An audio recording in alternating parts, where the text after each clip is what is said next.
and we're chatting now. Let me just make sure. Oh, yes, we are on. We're chatting with Meriel Chamberlin from Circle Fibres, based in Brisbane, Queensland, Australia. Meriel, how are you feeling and coping at this time we're still in lockdown? How's it treated you?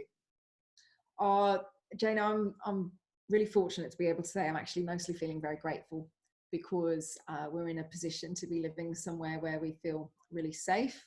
I'm still able to continue with my work.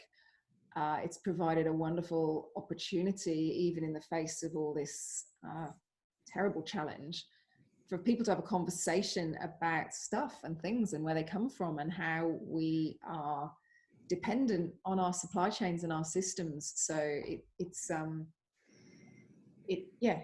a really interesting time, and I'm grateful that personally we're in a position to be able to look forward and how we can learn to work differently and better as a result of some of this. And So tell us about your work, Meriel. You're wearing it, I see, Circle Fibres. So Circle Fibres is my baby. It's a beautiful, ethical and traceable fabrics, fibres and yarns that are available to designers and makers. And essentially we've done the hard work so they can sleep at night and know that they are not only designing beautiful things, but they're beautiful from the inside out. I work directly with a cotton grower in St George in southwest Queensland, Glenn and Rebecca at Australian Super Cotton, who are just fabulous in St George. And then I work with local manufacturers for every stage. So this t-shirt was made with cotton grown in St George. The fabric was knitted and dyed in Victoria, and the garment was made here in Brisbane. And the print was even made in Sydney. So it's had a bit of a zigzag, but we know every stage, and we know that everybody's being paid fairly and they work in good, clean conditions. And you're the first to create this supply chain in Australia for cotton? Yes, it's quite some time since Australia really focused on making the most of single origin traceability. Our industry was much larger 20 years ago. There's one stage now, not here, which is the spinning of the yarn, where we turn the fibre into the yarn that we make the product from.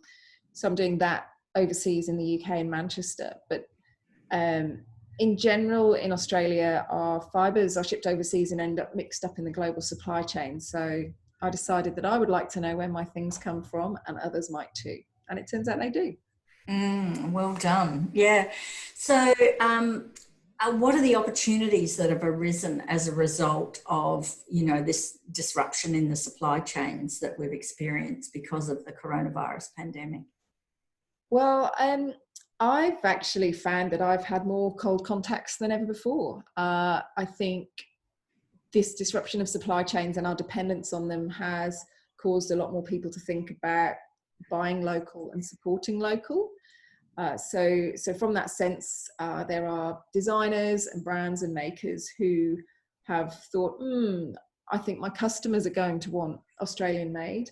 I think also we've just had a benefit from sheer practicality, the impact of the dollar values and also the impact of the cost of freight, because most of the freight in our industry now occurs as air freight, not sea freight, and the price of air freight has gone through the roof.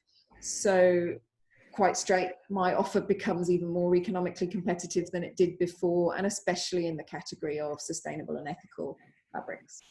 And Meriel, what's in your background that kind of led you on this journey? I'm a textile scientist. I have been playing around with fabrics and knitting and sewing since I was a kid.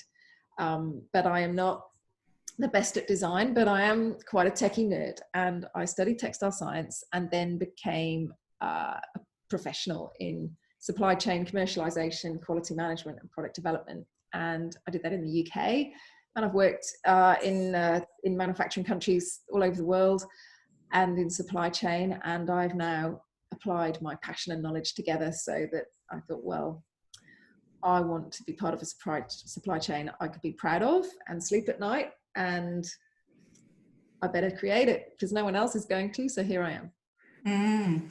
So just reflecting personally on how your daily routines in terms of coping with I guess being more home-based and confined, and what that means about, for you in terms of being more resourceful. To be honest, in that sense, it's not made a huge difference to me because I work from home anyway. So on the actual tasks that need to be done to complete my work, there's not a great deal of difference. The difference is that my kids are homeschooling. My husband's at home more. He's actually been a superhero dealing mostly with them. As one of the main things that's changed for me is the opportunity to take a really good hard look at how we do PPE and the colossal waste in the system. So along with responding to an increase in interest in my classic products, if you like, it's abundantly clear that we need to do something radically different and still smart and clever and maybe even more protective than some of the PPE out there that can be reused and help protect people while we've got these great shortages, as well as creating local manufacturing opportunity with that. So I've just become very busy, but probably busy in the same ways I already work mostly. So what are these opportunities that you see?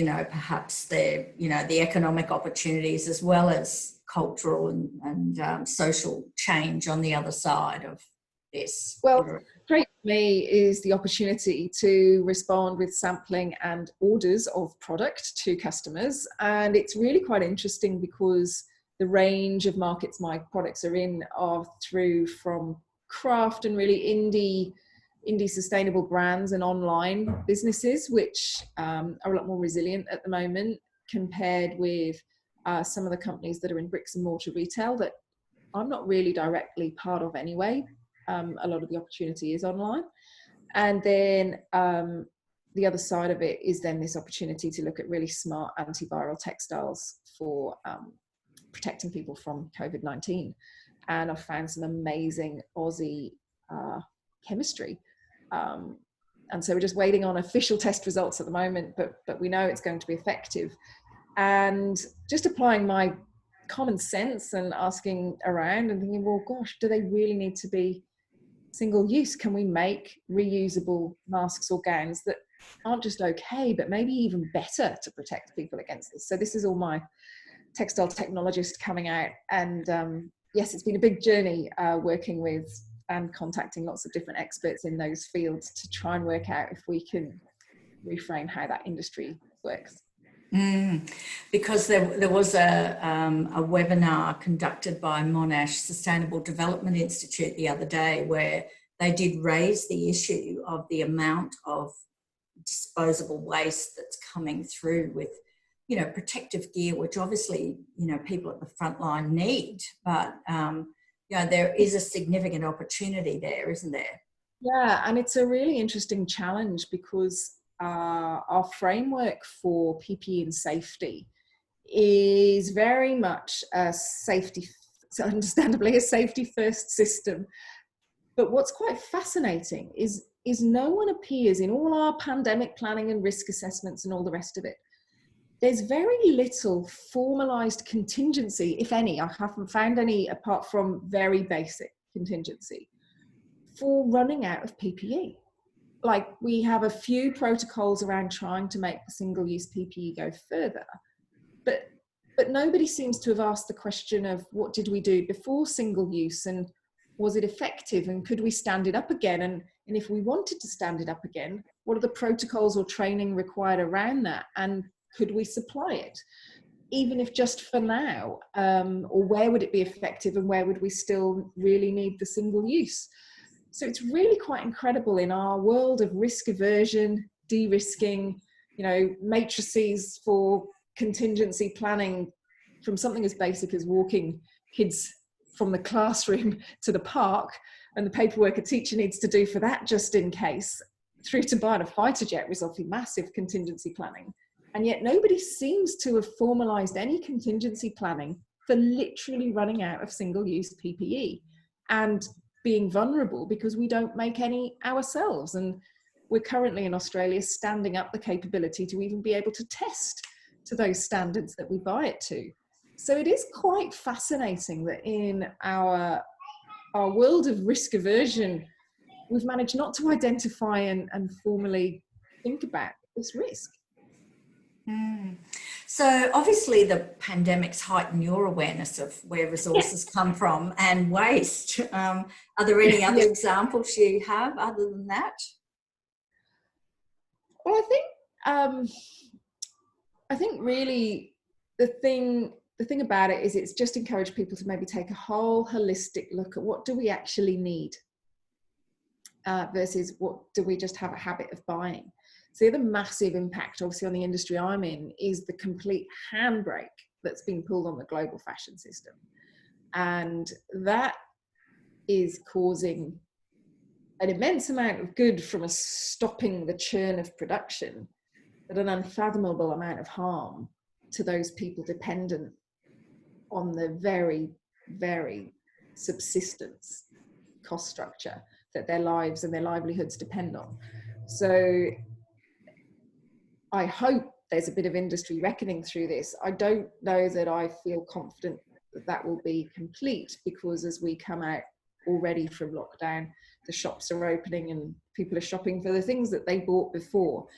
But there's definitely an almighty seize up in the system, and an awful lot of what you might call dead stock stuck at various stages of manufacturing all over our mass manufacturing geographies in the world, which is it would be nice to think that we really take a look at, well, did we miss going shopping for 6 weeks? Will we miss going shopping for another 3 months unnecessarily? Does it make a difference to our lives to not have access to that churn? I like to think that more people would put that to mind. I don't know whether the conversation will continue as people's lives get back to some sort of normal. Mm. So what's your one piece of advice then for people going forward about, to deal with what might be ahead? Certainly to not expect a back to normal. I think however we come out of this, whether it's in the way I would love us to come out of this versus some sort of mishmash in the middle, we are going to be living with a very different way of interacting with each other for quite some time while infection risk is out there. And that means that whatever habits we might have depended on for our income in our businesses, that's changed. And to really stand in the shoes of the people that would have been your customer or your client and think, well, what's changed for them now, and how can I be part of the solutions they're now looking for, or helping them live to maybe some reframed values that have become part of their awareness that might not have been before, to be part of moving forward with a lot more hope than maybe people had before. So yeah, it's certainly not to assume a snap back, but maybe a hopeful move forward, and to make sure we all think about how we can be part of that. I guess that's what evolution's about, isn't it? We're all part of that. Yeah, well, look, it's great to chat, Meriel, and of course I know and love your Australian cotton story, and look forward to how it evolves in future too. So we'll catch up again in person sometime. Thanks, Jane. Thanks.